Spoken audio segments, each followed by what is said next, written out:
In an old tenement building on the edge of the city, the third floor was a mystery. Some tenants claimed it was sealed off years ago, perhaps for storage, or left to decay after a fire long forgotten. Others whispered more sinister things, that something haunted those empty rooms, something that refused to let go. The strangest part: on quiet nights, you could hear footsteps coming from the third floor, slow, steady, and rhythmic, as if someone were pacing back and forth. Tap, tap, tap. Always the same rhythm, always late at night. The sound drifted down to the second floor, faint but clear, reaching those who lay in bed with the lights off. Nobody knew where the footsteps came from, and no one dared to find out. One summer, the March family moved into the building. James and Helen were drawn to its old-world charm: the high ceilings, the creaky wooden floors, and the balcony overlooking the street.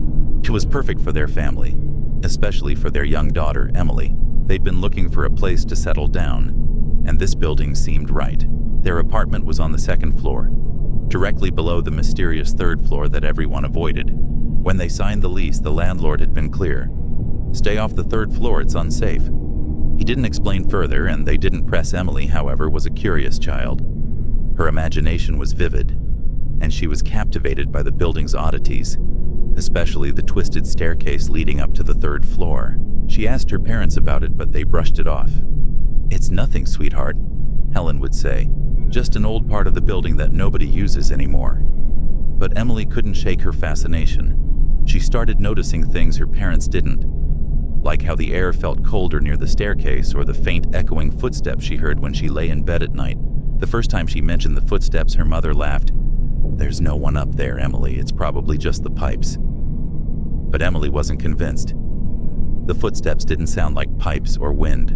They sounded like someone walking slow and steady, just above her room. As the weeks passed, Emily's fascination turned into an obsession. Each night she listened for the footsteps, waiting until the house was silent so she could press her ear to the wall and catch that familiar tap, tap, tap. She began to spend more time near the stairwell, drawn to it by a pull she couldn't explain. One night, she couldn't resist any longer. She crept out of bed and tiptoed down the hallway, her heart racing. At the top of the staircase, she saw something, or thought she did. A figure tall and dark, half hidden in the shadows, stood at the top of the stairs, watching her. She couldn't see its face, but she felt its gaze fixed on her.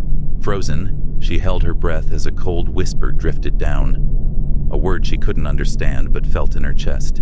And then, just as quickly, the figure vanished, leaving her alone in the silent stairwell. The next morning, Emily tried to tell her parents, but they dismissed it as a dream.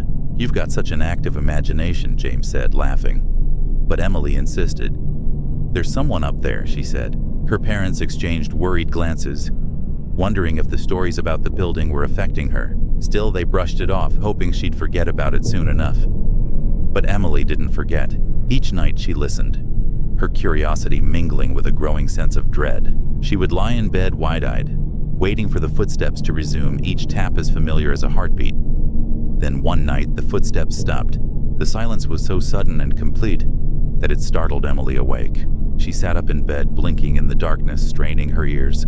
Nothing. No taps, no creaks, just an oppressive, suffocating silence. She climbed out of bed and crept to the hallway, her bare feet cold against the floor. The stairwell was pitch black, but she felt drawn to it, like something was calling her. She climbed one step, then another, her small hand trailing along the railing as she moved into the shadows. And that was the last anyone saw of her. The next morning, Emily's bed was empty. James and Helen searched the apartment, their fear growing with each moment. They called her name, frantically searching each room, but she was nowhere to be found. The police were called and neighbors gathered, each sharing in the horror of the missing child. But no one could explain it. She had simply vanished. Days passed and the Marches stayed in the building, unwilling to leave, haunted by the hope that Emily might come back. But as the days turned into weeks, they began to hear it. The faint sound of footsteps above them. Tap, tap, tap. This time they sounded lighter, smaller. Helen's face grew pale as she clutched James's hand, her voice barely a whisper. Sometimes late at night they would hear a child's voice calling out faintly, "Mommy, Daddy." They would rush to the stairwell, but the voice would fade, leaving them alone with their grief and silence. The other tenants began to notice strange things as well. The third floor seemed to have come alive. People reported hearing faint laughter, whispers, and the soft scuff of footsteps moving up and down the stairwell. Some claimed they'd seen a small shadow at the top of the stairs, vanishing the moment they looked directly at it. Then one night, the footsteps changed. They grew louder, heavier, echoing through the hallways with a slow, deliberate rhythm. Tenants on the second floor could hear them clearly. Someone was pacing outside their doors up and down the hallway, but no one dared to open their doors. The sounds went on for hours, relentless and unyielding, until finally, in the early hours of morning, they stopped. After that night, the building felt different. The air was thick with an unseen presence, something dark and patient waiting in the shadows. The tenants whispered among themselves, each certain they'd seen something, heard something, felt something lurking. One by one, they began to leave, unable to live with the silence and the feeling that something watched them from the third floor.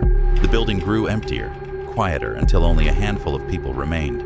But even as they packed their belongings, they couldn't shake the feeling that something was following them, its eyes watching from the shadows. The legend of the third floor lived on, whispered by those who once called the building home. They said the footsteps never truly stopped. They were just waiting for someone else to listen.